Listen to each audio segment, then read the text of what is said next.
Mind Gap Podcast.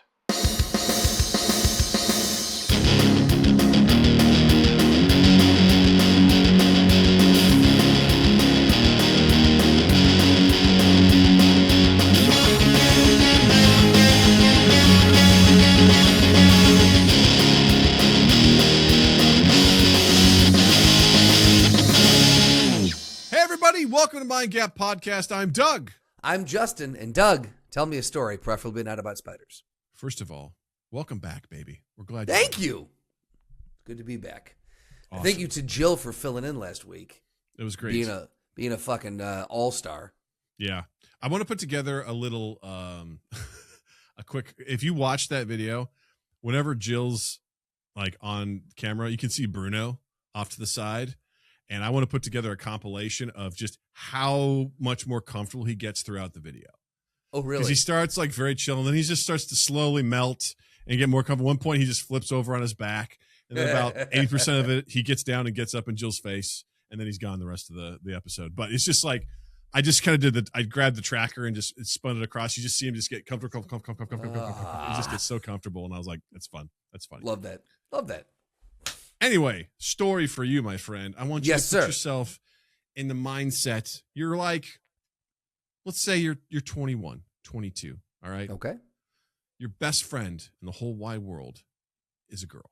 It's a lady. You've grown up with her for most of your life. You two are like tight. Sure.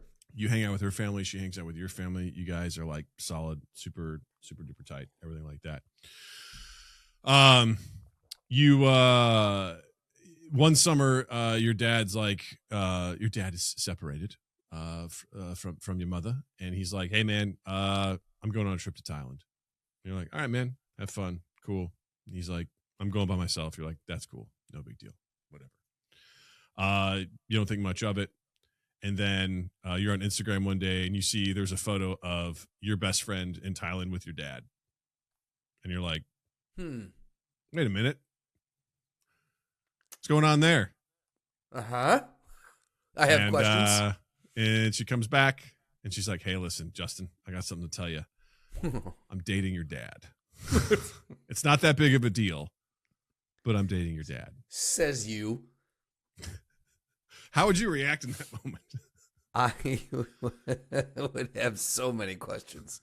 Well, let me ask you this before we go down that road. Do you like, best friend is a girl? Do you believe that in situations like that, there is zero, it's purely platonic? Do you think that's a possibility? Do you think that is normal? Or do you think that usually there is some buried in the back of your mind, I think I might like this person, but I'm cool being friends, but if something more were to happen, I think I'd be okay with that too. So you're asking, is it possible to have a purely platonic relationship with a woman if you're a man? Like best friends, like how you're spinning this here, not just like friends, yes, but like absolute, like you are like ride or die together, best friends. I have some really good friends that are female. Okay. I don't know if I have anyone that are like you and I level. Yeah. You know, but I have some pretty strong relationships that are purely platonic. Like, okay.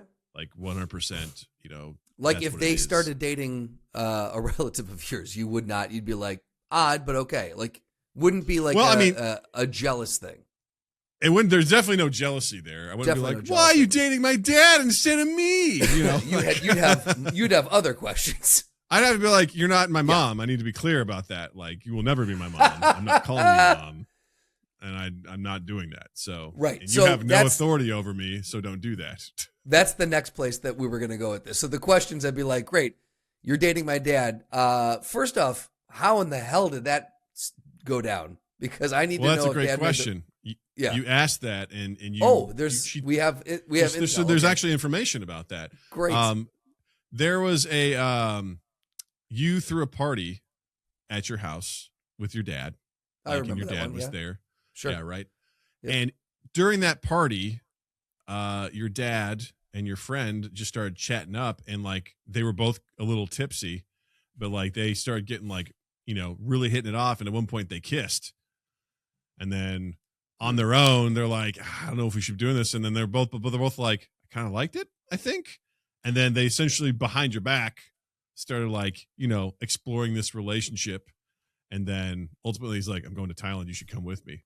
And she's like, okay, but she didn't tell you. And, it's just like, what did you think was going to happen? So fucking odd, dude. So yeah, I think one of the first things too would be like, look, if this works out, to your point, we got to figure this dynamic out real fucking quick, because this is not, we're not doing this. Like, we're not doing the whole, I'm your, you listen to me now, go fuck yourself. Or go fuck my dad. I'd be more nervous than anything, I think, because if it didn't work out for some reason, do I lose my best friend? It's a great question. Like it's just because like it's real hard to separate like father son. It's like a familial connection like that is much harder to navigate than just like a group of friends who gets to hang out with which friend. Yeah, I would be, a part of me would be upset that they'd been doing it and they didn't tell me. You know, like I find out consenting adults, like they're allowed to do it. That's not my decision to weigh in on. But obviously they hid it because Right. They were either ashamed or they were worried how you would react. And I mean, the fact that you find out by looking at Instagram and seeing them both in Thailand, you're like, what the fuck? Like, you know. Also, for my dad to explicitly say, I'm going solo on this trip. Yeah. It's like, wait a second. And then, for the best friend to not even be like, hey, I'm going to be gone for a week. Oh, where are you going? Thailand. That's a big, there feels like two conversations that probably should have and would have come up normally. Right. I think, I don't know, I think I'm weird in a sense where, like, you know, where people are like, hey, I don't want to hear about mom and dad having sex. I don't care. I personally don't care. Like, if people are like, if it's like, I think I told the story of like the one time I thought my parents were having sex is I came in from like hanging out with some friends and I went to open my mom's door and it was locked and we just did not lock our doors in the house. And my dad was not in his room. I'm like, oh, they're probably in there having relations. And I was like, whatever, it's fine. I laughed because I'm like, that's hilarious. Yeah. But I was like, look, I'm not like, I think that it doesn't happen. Right. Gross. You know, I wouldn't want to watch or anything like that, but I'm not like, when people even think about it, they're like, bleh. I'm like, that doesn't faze me. So like, if we're all humans. They're married. It fucking happens. It's a thing. Like, let's move. Right. Like, it is what it is. Right. But I don't know. I just think it's so weird, the idea that like your best friend is, I mean, boning your parent, you know, you're like, I think it's just weird because it's the dynamic of like, this is one of my best friends and it's my parent. And like you said, if things go sideways, like if they have a messy breakup or something, like this could go really bad. And not to mention that it's like, also when I'm hanging out with my dad, I don't know if I want to see PDA, you know, with these two. Well, that might make me feel uncomfortable because I'm like, come on, that's like, also the age gap, man. Like the age gap is intense. Yeah, that would I don't be have the exact age gap, but it's minimum 25 years. Most likely, we'll say. Mm-hmm. Most likely, minimum 25 years. Probably closer to 30. Might have been. Could have been. I mean, could have been could have been a 17, 18-year-old father. You know, like. Yeah. So might be lower. In this situation, it wasn't. I know that much, but like. Okay, fair enough. But well, that's the thing too. Is like, if you want to hang out with one, are you obligated to hang out with both now? If they're hanging out, how does this dynamic shift?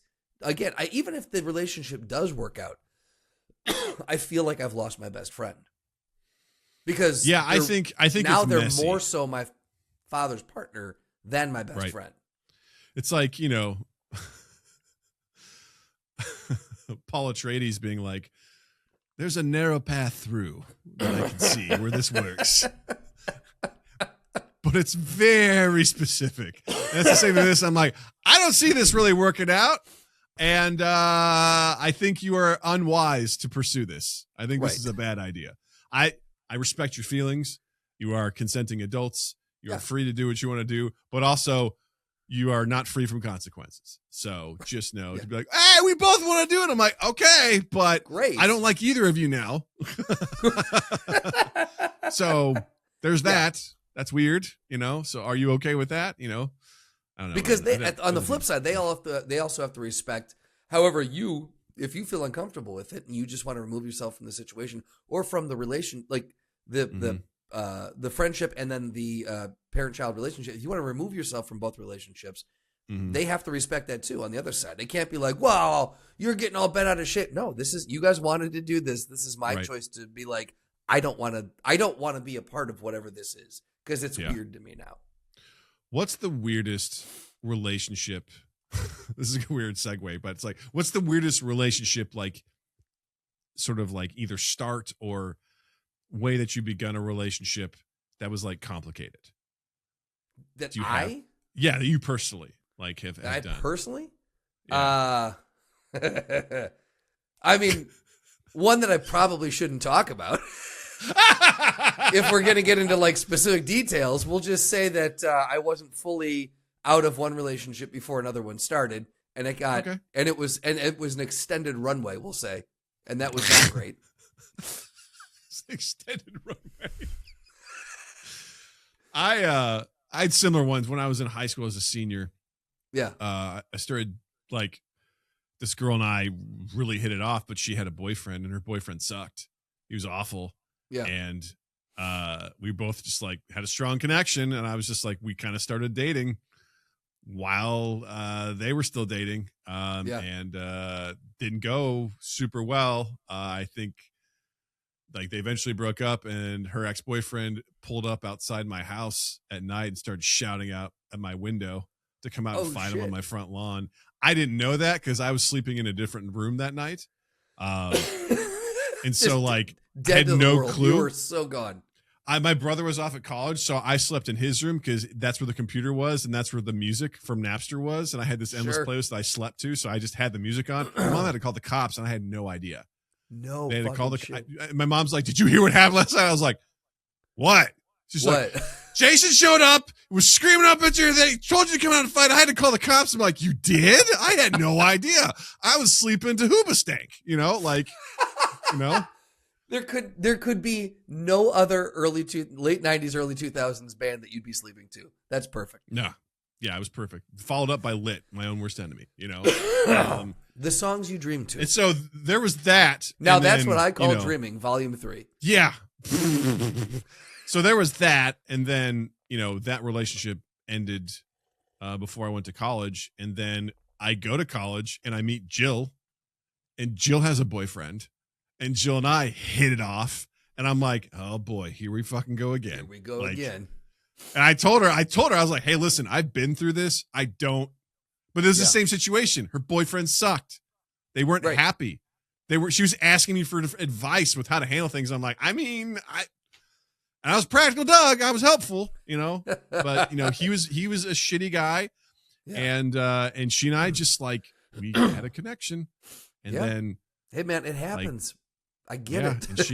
And she like stayed the night in my dorm, and like, he found out. Listen to Hoobastank and Lit.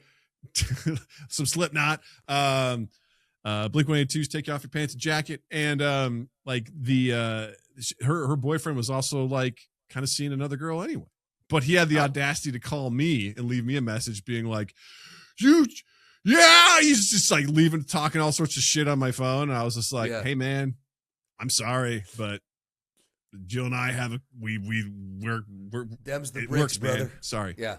Them's the breaks." Like, so listen, both those things I did, probably not cool, but like, I mean, I don't know. I'll tell you one of the worst ways I got broken up with was in high school. I was dating this girl, and she ended up telling me her dad was an ex-Chicago cop, and so like real like hardcore, like it, it was perfect like sitcom banter. She ended up telling me I was head over for her, and she ended up telling me, "Oh, my dad really doesn't want me dating anyone right now. Like he's kind of coming down on me really hard, this and this." So we ended up having to break up. A week later, she's dating Bob. Oh, my best friend in the world. And I was like, "Oh no, I think I just died a little inside. I think this is what happens when your soul breaks." It was gut wrenching. I was so mad, could not figure out. I was like, what? And again, it was basically just, it was like a reversal. I'm really into Bob. I don't know how to break up with you, so I'm going to throw my dad under the bus. There you go. You know? Yeah, man, when I tell you, Water most under the adults bridge at these days, point, but yeah. Obviously, Bob's been on this podcast a couple of times. He still hangs out. He's cool. But adults struggle with finding a good way to just to end these sorts of things, but especially at that age, to be dude, here's what I'll do. When I'll tell him that my dad doesn't want me to date, and then I will date someone a week later. The math, you're like, I will take care of the situation today. I'll worry about the other situation next week, Oh, do you go to the same school? Yeah. Oh, is that his best friend? In the same pod of people? Yeah. Yeah. Is that his best friend? Yeah. That's okay. And then, that's next week's problem. And then are they still going to be best friends? And so I'll have to hang out with my ex. We still hung out in the same group. and then I had to sit there and watch them suck face. And I'm like, this is hell on earth right now. Yeah. I don't like this for a 15-year-old. That is goddamn hell. Yeah. That's my whole dating experience is extremely limited because basically I met Jill when I was 18 and we started dating shortly thereafter, and then that's off it. To the races. We're good. So I remember what was it? I was working at the hotel and I worked with this. I left and I came back and there's this woman that worked there, younger woman, and she was like asking me for advice on dating. And I looked at her, I go, hey, listen, I got married. I've been dating the same person since I was basically 19 years old. I have no insight for you. I'm the worst person to ask. I've essentially been married since I was 19. Pretty much. I was like, I don't have much to offer you in those kinds of things. I was like, I'm sorry, but that sounds awful. Maybe figure it out. And then she was later fired because she was taking her boyfriend's clothes and because we got free dry cleaning to wear our suits. Yeah. She was dry cleaning her boyfriend's suits at the hotel and charging it to the hotel. And then she got fucking fired over that. And I was like, way to go. I worked with her for a week and then she was fired. Man, what a weird con to pull. That's all right. There you go. I was like, wow, saving money any way you can, I guess, Does he wear that many suits that you need to, I was just like steal dry cleaning? Okay. That's wild. That is wild. Interesting. Anyway, let us know. What would you do in that situation if your best friend of the opposite sex was dating your parent? How would you feel about that? Also, what is your weirdest relationship story that you either got into or got out of? We'd love to hear it. Let us know in those comments or check the link in the description for our Discord. Share your story there. We'd love to share those kinds of stories. It's fun. We have a good time. It's a good time. It's a good time. I have a fun update. Yes. So over the last couple of weeks, I don't really know what sparked this, but Natalie has become obsessed with horror games, but specific ones. Okay. Wait. Okay. So she's not playing what was the one? What was the one we used to play? Where you were you had to hide from the one person was it's like Tag. Oh. One person was a serial killer. It was like Tag, except you got killed by the serial killer. Murder. Yeah. Oh, it was fuck. Oh, that's just gonna kill me because you did that for Justin Plays Video Games. Yeah. Oh, it's gonna kill me. I'll think of it in a little bit. But it's not those. Dead by Daylight. Dead by Daylight. There you go. It's not that. No, she would hate that game. She's not playing any of these. She's watching gameplay. Oh, on YouTube okay. All right. with my supervision. Sure. With my supervision. Naturally. So I can't remember what kicked this off, but was it a Smosh thing or something? Or? She does like Smosh, and they did a whole Five Nights at Freddy's playthrough of all the games, and there was this is a total deviation. Five Nights at Freddy's is a video game series? I thought it was just a movie franchise. Justin, shut your butthole. All right. I'm going to shut it right up. Shut it and don't open it up until I say you can, okay? This is some Dom shit right here. But Daddy, I need to fart. You hold it in. You hold it until Daddy says you can let it out. Those buttholes. I said, shut him up. And you're like, but Dad, I got to go. So Five Nights at Freddy's it's an entire video game series that the movie was actually based on. I didn't realize. And It was like a lo-fi game, and I think I don't know how many I think there's at least, I think there's 5, and then there's a couple of spin-offs as well that they've done. Essentially, the whole point of this is like you are a security guard at like a Chuck E. Cheese-like place, and you are there from midnight to 6 a.m., and the animatronics come alive at night and try to kill you. And essentially what you have to do is, like in the first one, you're just like checking security cams that have like stationary cameras to see where they are. And if they get close, you have to close the doors on either side of you. But the thing is, like, whenever you're doing that, you're using up energy, and you'll have a certain amount of like battery power. So if you just close the doors, it'll drain your battery power, and then they just go up, and then they have full access to you. So it's intense. And the goal is to last 5 nights at Freddy's, which is the name of the place. And then they get more in depth as the games go on. You have to do different stuff. There's different characters and things like that. So Smosh did a version of the game where they did it in VR, which sounds absolutely fucking terrifying. Oh my God. Yes. Absolutely terrifying. And she was like fascinated with some of it, but then there were some parts that she got really spooked out about. And I was like, why did I let you do this? Like, I believed you when I said, are you scared? And you said no, and whatever. But since then, pretty rapidly, she's kind of understood that, like, oh, this is just a game. We're just having fun. And because what would happen is then she'd go, Dad, I'm scared of the thing I saw on TV. I think it's in my room. And I'm like, fuck, here we go. Here we go. Got to do this now. Yeah. But she's been watching a lot of the same ones too, which has been helpful because like she knows what to expect from that stuff too. And she's like, oh yeah, it's not. I think she's like graduating a little bit. It sounds like she has caught a little bit of that adrenaline bug that comes along with getting scared. That like there's something that feels it feels wrong, but it feels right. And I don't know what that is, but yes, she's caught that. And what I love about it too is like she'll come in and she goes, hey Dad, can I watch the 5 Nights at Freddy's, like this one? And she just asks permission before she does it, where I'm like, hey, if my rule is like if you've seen it and I've seen it with you, it's fair game, but I appreciate that she comes and asks. Yeah. You know. It's on the table because it's been cleared. But yeah. Yeah, because then we've also wandered over to this guy named King Wools. And he primarily, the one thing he plays and streams is just horror games through and through. Yeah. Good ones, bad ones, doesn't matter. He plays them. And some of these games are just brutally terrifying. But some of the ones we've watched specifically for him are the dinosaur games because Natalie loves dinosaurs. All right. I'm listening. So there's several different games where essentially you are just trying to navigate. It's just there's an island and there's dinosaurs and you're trying to trying to survive. Plot. I love it. Yeah, simple stuff. Some of the voice acting's terrible or whatever, but like it's fun just to watch the stuff that he's playing. And there's one in particular that looks like found footage, like a VHS recording, and that's what your view is. And you're trying to, and it's dark, and so like it looks super fucking realistic. And you're just walking, you're hearing shit like cry out in the distance. Or you're walking by a chain link fence, you hear the chain link like rattle, and you look and there's nothing there. And I'm just like, that's creepy. That's intense, man. That's really intense. And then he's also what's up?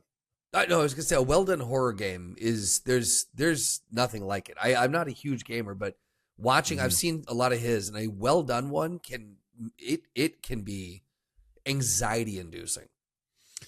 Yeah, it's pretty intense watching some of the stuff, especially as like something's chasing you. I watched one personally where it was your dad, for some reason, is out in the woods in an area near an abandoned mine, and he gets captured by this like spider creature, the spider lady. It's like got a weird lady's head with gray hair, but it's a spider body. And then you're playing as his son who wanders into the mine to try and find him, and you get trapped in there. And King Wools was playing the demo, and you just like have to navigate this mine, and you have to be quiet, but you have to do certain things that make noise. And when you do, the spider comes out and roams around the area looking for you. So you have to find a place to hide. In the very last part of the demo, you got goosebumps. Yep, I like it. The very last part of the demo, you set something off and there's no hiding. Like this thing knows where you are. And it's going to chase you until you get to your destination. So you have to know exactly where you're going, because this thing you hear go do, do, do, do, do, do, do, do, as it's like screaming and whatever as it's running after you. And I'm like, oh my God, I told Natalie, I'm like, you can't watch that one. Yeah, that one. Because here's the thing: spiders, they're real, and they get 10% bigger every time you look at them. That's true. If you took that deal from last week, then that's absolutely true, and that's what you get are these games. Like this is the possible future. You know what I mean? Real quick, have you seen? There's one horror game. I cannot remember what it is, but there's videos people have posted. They're so enjoyable to watch. Where the creator, and I could be using the terminology wrong, so forgive me, but he I guess like he modded his own game and he jumps in as this entity and starts fucking with people who are playing the game. Oh wow. And like he like takes them like into like a side room and then they run back out and they're like, dude, something just grabbed me. They're like, what are you talking about? We didn't see anything. Like none of his friends believe. He's recording all of this. And none of his friends believe, and then slowly but surely he starts picking them off one by one until they don't know what to believe. It's so fun I'll have to find one and see if I can send it to you. The only thing I've seen similar to that was I used to see videos of people would be in VR chat, which sounds like an absolute wasteland of insanity. Okay. I don't know. Are you familiar with VR chat at all? I'm not. I'm assuming it's literally a chat room where you are standing. It's networking in the digital world. You know what? If that's how LinkedIn was, I think I'd be more for it. Basically what it is like you go to like this lobby and there is like literally endless amounts of things that you can be as your avatar. I'm talking like Kermit smoking a doobie. I'm talking like, you can be Peter from Family Guy. Okay. You can be like, you name it, it's there. You can be like, that's the person you're going to be. You know what I mean? And people will just go and there's just like this area and people just like shoot the shit and talk to each other. And sometimes they role play as these characters or whatever. So weird. What I've seen is this guy is like this super creepy gangly thing. Okay. But he has access to this server. So he's like no clipping through the walls. And what he'd do is like, as people are sitting there talking, he just like pops out real quick and then pops back in. And people go, oh, whoa, what was that? Did you see that? They're like, no. He goes, no, there was totally something there, man. I totally saw it. And then he just like watches from behind, like outside of what they can see, and they freak out, and they're like, oh my God, I swear to God. And then like he has like he changes his like thing where it's like its legs are up and its butt's out, and then he just like pops through the wall and like farts. He plays a fart sound and then pops back in. They're like, there's something here, man. I would watch too much of that content. It was endlessly entertaining when I was on TikTok. That would get served to me, and I was like, you know what? This algorithm's got me pegged. I enjoy this. Yep. Yep. This is that's fucking great. Yeah. So anyway, no, that sounds interesting. I love the idea of like devs getting in there and like interacting with people and like being part of that sort of stuff. I think that's kind of fun as long as don't have a god complex. No. This was purely just to enhance because it was an already creepy game. And it was him just like ratcheting it up a level because he was bored. That's awesome. Yeah. What? Have you ever played a scary game? I mean, Dead by Daylight is probably the one. Yeah, you and I played Left 4 Dead and stuff like that, but like I've never really played like a haunted or any sort of like no game like that that King whatever his name does. Right. Yeah. I've played Phasmophobia, which I don't find that to be terribly scary. The whole point of that is like you're ghost hunters and you go into like some sort of house and you have to try to determine what ghost is haunting the house. Okay. And you do different things, and based on what you do and if it reacts or whatever, you're able to identify what it is. I didn't find that to be too scary. It was fine, but I haven't really played a lot of like just intentionally spooky games. I would, and I would gladly do it for Justin Plays Video Games. Like, I just don't have the setup. Yeah, I don't know. I guess I don't follow that stuff too much, but I am curious about them. Yeah, because I also wonder, is it worth? Because it's just like so many of those genre things, like just like horror movies. There's a lot of shitty games out there, just like there's a lot of shitty horror movies. Well, and what's the replayability on it too? Right, like if you're there for like this is a wild one. See, I'm terrified of like games where you have to like jump in the water and there's shit in there. Like that fucking wrecks me. So is that a little bit of like real life fear coming into the video game? It's all because of Jaws. Jaws wrecked me for the idea, like to the point where like first of all, King Wolves played a game that was about a megalodon. All right. And the opening sequence of the game, you are on a massive ship. We're talking like, I don't know, like I won't call it a warship, but it's a heavy duty ship. And you're on it and this thing gets attacked by a megalodon. All right. And the intro ends with you being on a lifeboat and this megalodon jumping out of the water and eating you like out of nowhere. Fucking terrifying. Like the rest of the game takes place inside the megalodon. Right. It's like Pinocchio, but worse. You get digested. And there's a different game called Subnautica, which is where you get in a submarine and you are exploring different parts of the ocean. And it gets, I'm like, I cannot. Yeah. I cannot do that. All right. But one of the things that Jaws did to fuck with me was to the point where I watched that film and I remember going to like swim lessons in a public pool. I remember being in the deep end where the water just gets a little bit more blue. I used to just have to be like, man, what if there's a shark down there? Right. And I just imagine I look down there and there's just like Jaws is coming up to get me. And I would swim a little bit faster out of the deep end as if like that would save me if I got into the shallow. But it was just like, it would get in my head about that and it would freak me out. I really got to you. That's interesting. There is a game called Sharks and Minnows. And in this game, you are at this game. Just again, there's no explanation because who cares? You are at a public pool and you walk and all of a sudden there's a hammerhead shark in the pool. And your objective is to swim 10 laps. You have to get in the water and swim to the other side. That sounds all right. And when you get in the water, the shark tries to get you. All right. And you're like, okay, no big deal. I can outmaneuver this one shark. Yeah. And then you do it again. And then all of a sudden there's seaweed in the pool. And all of a sudden there's eels that are in there too. And you're like, okay. And you start to realize there's pool toys. And the pool toys act as a currency where you can go to a vending machine to buy things like stamina, like oxygen tanks, like a flashlight, because also the pool starts getting darker.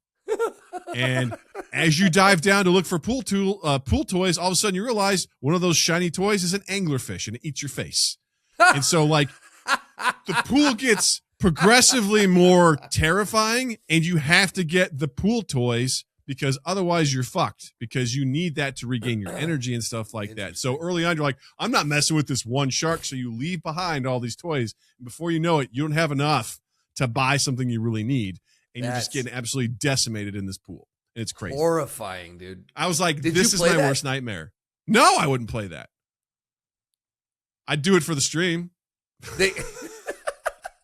They literally took your worst fear and put it into a game. They realized it for you. Can I tell you one of my worst fears? Please, and I heard about this always. Yeah, because this will never be used against me.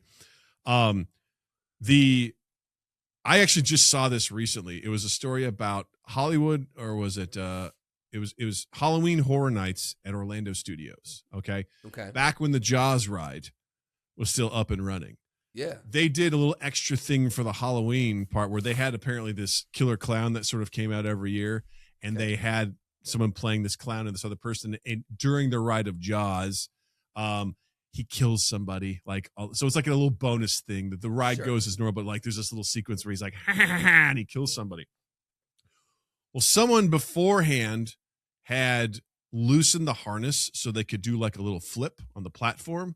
And this guy didn't know that. So after he did his bit, he fell into the water of the ride. And that right there is probably a horrifying thought. I just the idea that like you're in the water with this mechanical thing that looks like a fucking shark. Yeah. Like, I forget the name of what it's called, but it's a fear of looking at large machinery or objects in water.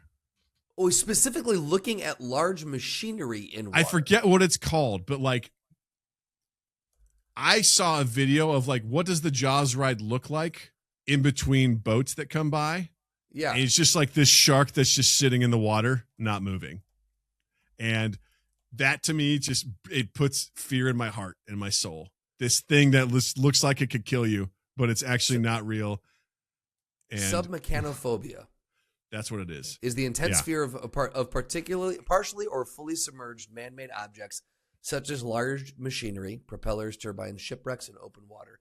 It causes severe. Here's the thing: I can handle like, I can handle like, you know, I've gotten my scuba certification and I've seen shit like that. What gets me is things that are designed like a shark or something like that, and it's just sitting in the water, and you're like, what if this thing turns on? Like, it's just like absolutely horrifying. Your brain just starts going fucking nuts. Yeah. I remember seeing a photo of Steven Spielberg just sitting in Bruce the shark's mouth from the filming of Jaws, and he's just like smiling. I'm like, what are you doing? Get the fuck out of there. That's crazy. Wow, Jaws had an effect on you. That's wild, man. It's one of my favorite movies. One of my favorite movies. But I've also like really resisted showing it to Natalie because I'm like, I don't want her to fuck her up like it fucked me up. I fully appreciate that. One of the, I guess the one I have is, and I don't know how to pronounce this, but the thalassophobia is the fear, the intense, persistent fear of deep ocean water, such as the ocean or large lakes, often stemming from the fear of the unknown of what lies beneath the surface. I think I have that too. Like if you've ever been on a cruise ship or you've been out in the deep ocean, you just look down, you just see dark blue, and you're like, huh. Yeah. So like here, this is, I'm going to send you, you're like, huh, oh boy. You just have to force yourself not to think about it. Because of course you go, what if I fell over right now? You're like, well, you'd be fucking dead. Because you look around, all around you, there's nothing but ocean. You're like, you're a dead person. That's what that is. So I'm going to send you, so this is a weird thing. Do you see what I just sent you? Yikes. Yeah. So there's this one, and I can't remember exactly where it is, but it's basically it's a point where there is a giant sinkhole. It's like shallow-ish water. You can see through it. It's in the Caribbean somewhere, I believe. But then it basically just it's a sinkhole, and you can float over it. You're in the water, but the idea that you're going over this hole, it feels like I'm gonna fall into it. Like if I were swimming, I would so purposely avoid this hole. Or on a boat, I would so purposely, even though again it's water, it's just a boat. You're gonna float over it, but like something like that gets in my head. And, I remember. We'll post this in the Discord or something for people who. I realize we're describing. I'll throw it in. I'll throw it into the edit so you all can see what we're talking about. But Jill and I went scuba diving. I think was it Grand Cayman. I think it was, and there was just like we were snorkeling. And it was like, hey, yeah, no, there's like if you look down, you can see like some shipwrecks and stuff like that. It's like, do not go to this dark water over here because it is literally just a huge drop off, like hundreds of feet. Yeah, and we were kind of scoot over towards it, and I was like, I don't like that over there. That sounds pretty weird. Even when we got to visit you at Grand Rapids, and we went to Millennium Park, and we were in the lake. At some point, the lake starts getting colder because it gets deeper, and I'm like, I don't like it. That started giving a little anxiety. Yeah, I'm just like, I don't know what's down there. It's murky in here because it's a lake, and I don't like how it feels. I don't feel good. I don't feel good about this. Not even a little bit. Yeah, that lake would be an easy one just based off of like its setup, its location, all the woods around it. That'd be a real great one to set a horror feature in. Yeah. That just gives me the tingles just thinking about all that. Just horrible pit in my heart. I'm just like, oof. Because I think really what it is like you have no control. Like you are truly out of your element. 100%. 100%. And that is terrifying to be like, if anything were to happen, I'm dead. Which is why I think when you see like Jaws or you see like Open Water or like all these other movies where people are just getting just absolutely destroyed by these sea creatures, I'm like, well, of course you are. You are in a place where you should not be existing, right? Which is the water. We are not designed to live in the water. So we're food, for whatever decides it wants to get us. And I'm like, of course, that's what it is. And I'm like, that is a terrifying, it's 100% loss of control. And that's what it is. Absolutely. That's why space movies give me such anxiety. Same thing. It's we're not meant to be here. We are exploring it and we're doing it well, but boy, are we out of our element when we're up here. And was it what was the one movie? It was the first time I actually had like a real set. I think I saw it in 3D. God, I don't remember what it was. It was the one that's the one, right? Yeah. Mm-hmm. Terrified me. Yeah. No, it was the one with Sandra Bullock. Gravity. That's Gravity, yeah. There's a shot in there where you actually get perspective of on a spacewalk, like looking down at the Earth, and it's that vertigo thing where you're like, you're floating. You're not going to fall, but you're like, fuck me. You should not, this is too high, you know? Yeah. No, like, listen, that would 100%, if you're like, all right, Doug, go do a spacewalk, I'd probably freak out. That doesn't freak me out nearly as much as like getting the water in the Jaws ride. Like, really? Which also, side note about that story about the guy that fell in, they're like, you need to get a tetanus shot. They're like, that water's nasty. Like, you have to get a tetanus shot. I didn't cut myself. Like, doesn't matter. Interesting. Didn't realize, like, no, dude, that water's fucking filthy. Like, just think about all the shit that's just hanging out in this water. You need to get a tetanus shot, like, ASAP. That's... Yeah. Yeah. Yeah. I mean, I've seen footage of people who are in scuba gear, like, going down and, like, cleaning the stuff. And I'm the Jaws ride? In the water. Yeah. Just like, even at, like, even 10,000 or 20,000 Leagues Under the Sea at Disney World. Sure, yeah. Like, scuba divers are down there, like, scrubbing shit. I'm like, I don't think I could do that. Just because of this massive thing that is in this body. Like, there's something where your brain is like, this is wrong to be here. Is that what, like... I think part of it is just, I don't know, it's something about these creatures that are mostly lifelike, but they're not, you know? And I don't know, there's something about it that just fucking creeps me out. It's a Five Nights at Freddy thing for you. Pretty much, you know? Like, I've seen, there was like, because that's the other thing too, is like that ride at Disney was like just mysteriously locked away for years, right? It was there. The Jaws ride? No, 20,000 Leagues Under the Sea. Oh, okay. Do you remember that ride at all at Disney? I feel like I do, but it was like locked away, you said? Well, they did it for like, I watched the whole history on it because I was bored one night. But essentially, it was like, this was a massive success early on in the years of Disney because like submarines were a huge hit for people. Like, oh, what's it like to be in a submarine? And they created this attraction that made it look like, it seemed like you were getting deeper, but it was just like designing it in a way that you're seeing all this stuff. Yeah. There was like animatronic sharks and there's like an animatronic squid and all sorts of stuff like that. But it became really difficult to maintain, really costly to maintain. It also was like, you had to like, everyone had to get into this fucking submarine and then they all had to get out. So it got long lines and stuff like that. And eventually they're like, hey guys, it's closed for refurbishment. And then it never reopened.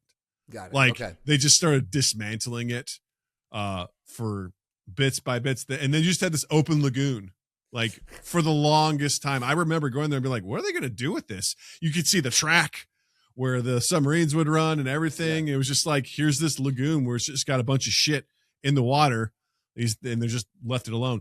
There was this terrifying photo of this sea serpent that had been left like in this dark, dank area with like half filled with water. The water looked disgusting. And this thing's just sitting there with its bright eyes, just looking. I was like, I don't like it. I'm going to need to look these images up. I don't like it at all. Like, again, it's just like, I imagine falling in the water and being like, uh-oh, and then looking down and just seeing this shit there, staring back at you. I'm like, that's terrifying to me for some reason.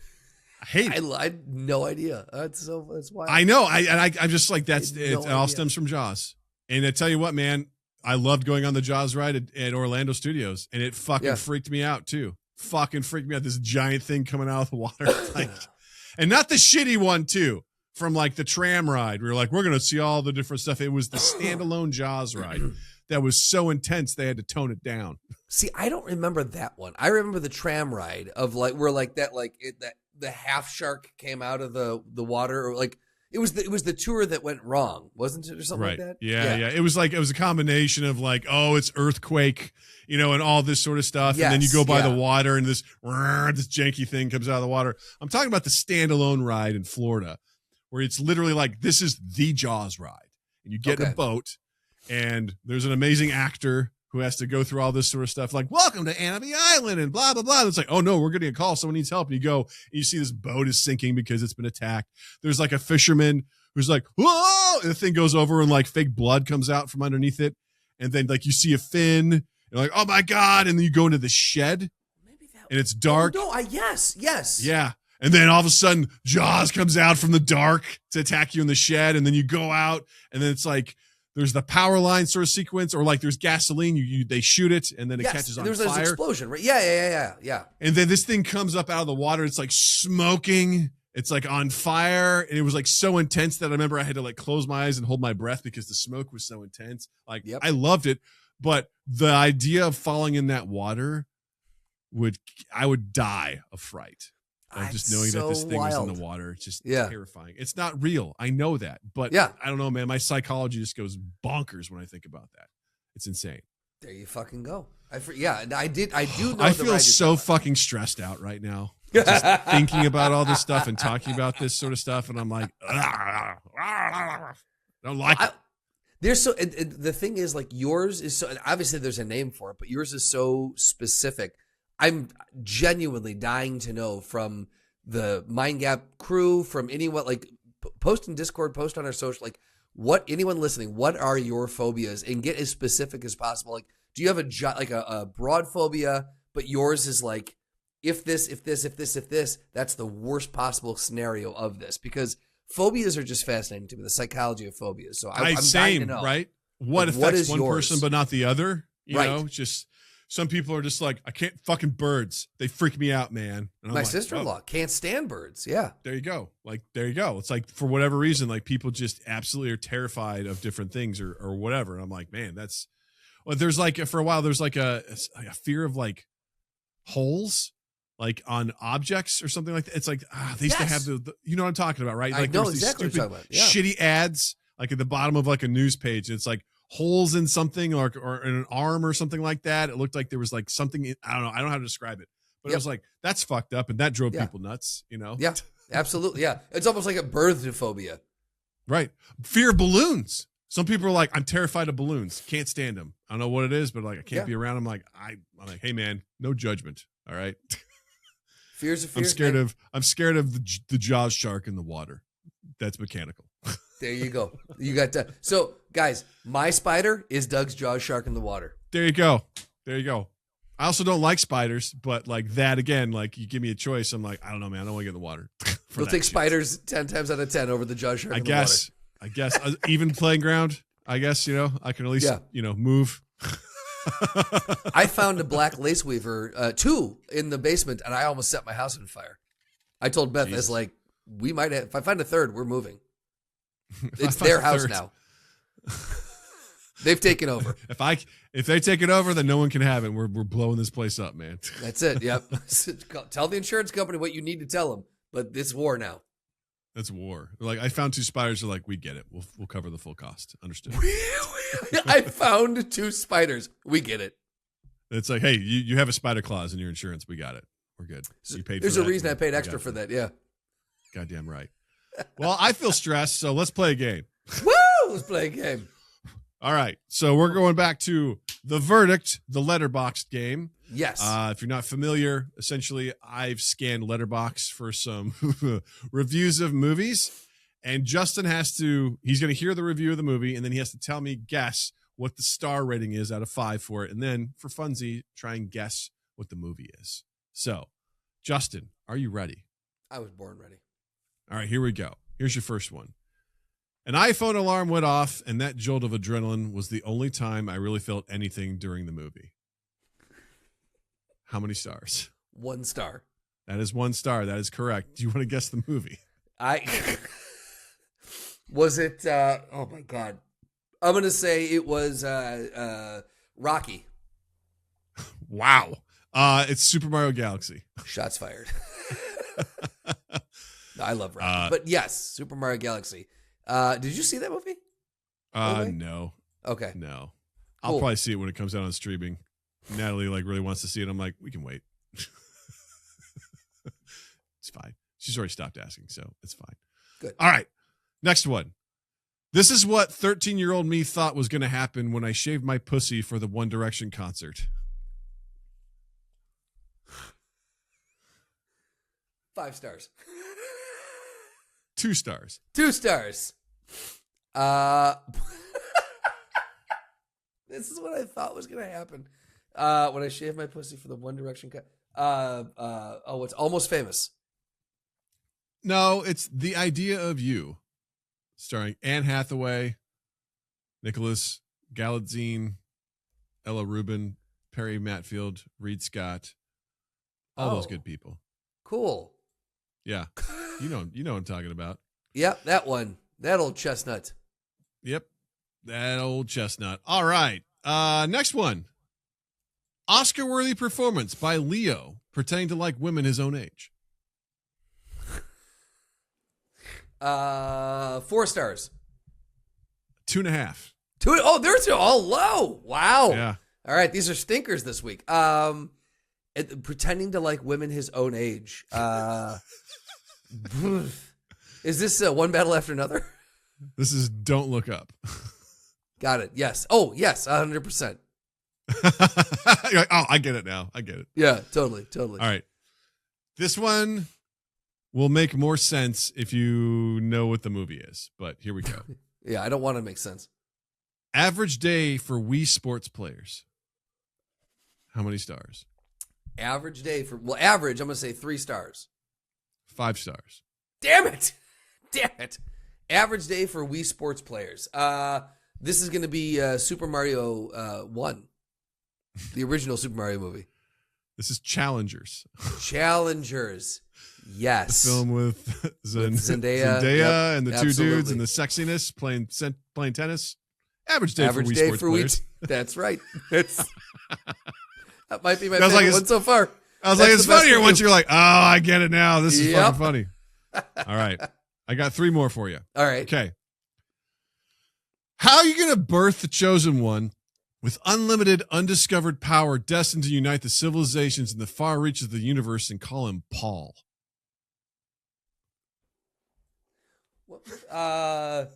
This is gonna be they're gonna go like 4 stars on this one. They liked the movie, but they had one issue with it. You're so close. It's 3.5 stars. 3.5 stars, exactly. I feel like that was like that's so nitpicky, but like the rest of it. But Paul, Yeah. Oh, this is Paul Blart Mall Cop. Obviously, it's Paul Yeah, Mall Cop.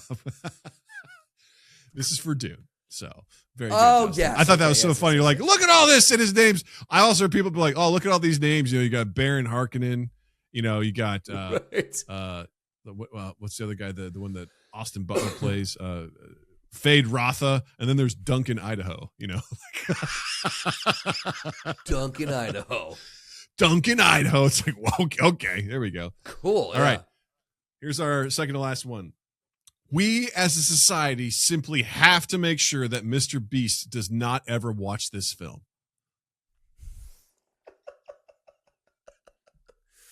4 stars. Exactly, right on the money. Nice. Good job. Bingo! Bah, baby. Hunger Games. Close. The Long Walk, if you're familiar with that one. 100% agreed. If you're not familiar with that one, it's based on a Stephen King story about a bunch of youths who are told to walk, and if they don't keep a certain speed, they are killed by the military, and the last one standing wins. So they just walk. It's called The Long Walk. I really want to see that when it comes out on streaming. I've heard it's pretty good.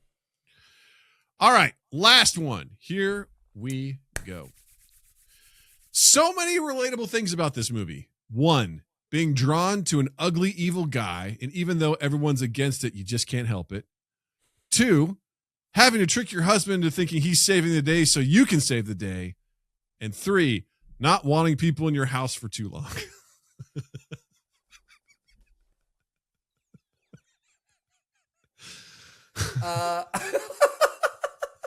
I'm going to say 5 stars. This is 5 Exactly stars. on the money, Yep. 5 stars. They felt the connection with whatever this movie was. Like, so they yes, liked I this. get it. Absolutely. This was Barbie. Nosferatu. Yes, exactly. That's what I meant. Being drawn to an ugly guy, even though everyone's against it and you just can't help it. Yep. Having to trick your husband into thinking he's saving the day so you can save the day, and not wanting people in your house for too long, Yeah. Yeah. That's a good one. That's Nosferatu. good. Oh, God. These are so good. I fucking love Letterboxd. People are crazy, and it makes me happy. Well done, Justin. Woo! Well done, buddy. That was fun. That was fun. Whew. Justin, what do you have to recommend this week? I can't remember if I did this last week. Did I recommend Frankenstein last week? You did. I did. Okay, cool. So I'm just You going to go ahead fucking and idiot. You did. delete that one. I forgot how my thing went here. Let's go ahead and recommend Caught Stealing. This was Austin Butler. Yeah. Austin Butler and I'm forgetting everyone else. It was Zoe Kravitz, I think, was in it. Yes, it's Austin Butler, Zoe Kravitz. Oh, Matt Smith, of course. Bad Bunny, Liev Schreiber. Regina. It's got like a fucking all-star cast in it. It's on Netflix. It was a fun. It's not going to change your life, but it was a very stylized, fun movie, and it was a good time. So I would say if you're looking for one of those movies that you're just like, I just want like a high octane kind of just a movie, like not one that I need to think on, or it's a fun ride. Fucking Caught Stealing. Go watch that one. I love Austin Butler, man. That dude is so talented. Too. Yeah. Like, I just recently rewatched Elvis. He's so fucking good in that movie. I don't give a shit about Elvis, and I'm like, this is unbelievable. Like, unbelievable actor. Awesome in Dune 2. Phenomenal. Didn't even realize that was him when I saw the movie. Until I'm like, this guy kind of seems familiar, and I'm like, that's Austin Butler? Are you kidding me? That's crazy. So cool.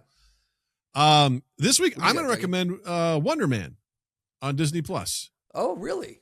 If you have not, have you seen it? I have not, but I was wondering if I should spend the time. Give it a whirl. It's not that many episodes. They're pretty quick, and it's for Marvel to make a movie that is so pared down in the superhero world, and also it's literally just like focused on acting. Like the character is he's a struggling actor who just keeps getting in his own way, and he's trying to land this role. And he's also a superhero. He has super abilities, but he's trying to keep quiet. And fucking the Mandalorian, not the man, Jesus Christ, the Mandarin. Grogu's? The Mandarin, he's that character's back again, which is awesome. And it's honestly like them breaking down what it means to be an actor. It's so meta in that regard, like actors, and this like I was fascinated by all this sort of stuff. I was just like, holy shit, like look at these guys that are just trying to be actors and trying to get it to work, and what their process is and everything like that. I'm sure it's a bit of a meta commentary on the industry and stuff like that too, but it was thoroughly enjoyable, and like it was a really interesting breath of fresh air from like just a heavy superhero show, because like the superhero stuff is like in the background. Very cool. It's there, but it's not necessarily like in your face all the time. And it was just like a wonderful character walkthrough. So highly recommend it. I think it's only like 8 episodes, and it's like you'll burn right through it. It's really good. Love it. Very cool. I love it. Very cool. Very well, cool. Gang, thanks so much for hanging out with us this week. We're always glad to be around you. And as always, please check us out on YouTube, youtube.com/mindgappodcast. If you want to see us do this shit, hit the like and subscribe button while you're there, and drop us a comment on anything. Have you watched Wonder Man? Have you watched Austin Butler in anything? You know, what's your greatest fear? Share all for the algorithm. We'd appreciate it. And be sure to check out links to the Discord in the description, as well as links to our Patreon and our merch at Redbubble. And be sure to check out Justin online as well. On Instagram at Justin_Michael, spelled Mikel. It's the fun way of spelling it. And while you're in the online realm, anywhere where you can find audio podcasts, you can find us. Go ahead and do all the things, download, share, review, rate, subscribe, whatever you can do. Listen to them. That's important. And then, sharing, like I said, that's the big one. We want people to know that we exist. So please let someone know about us. We appreciate it. Then TwoEastEighth.com, TwoEastEighth on all social medias, loveandimprovfilm.com, loveandimprov on Instagram, and then Strange Frequencies on Instagram. Woo! Well, with that, I will say, Justin, thank you. Douglas, thank you. Listeners, viewers, thank you. You all have a dandy fucking week.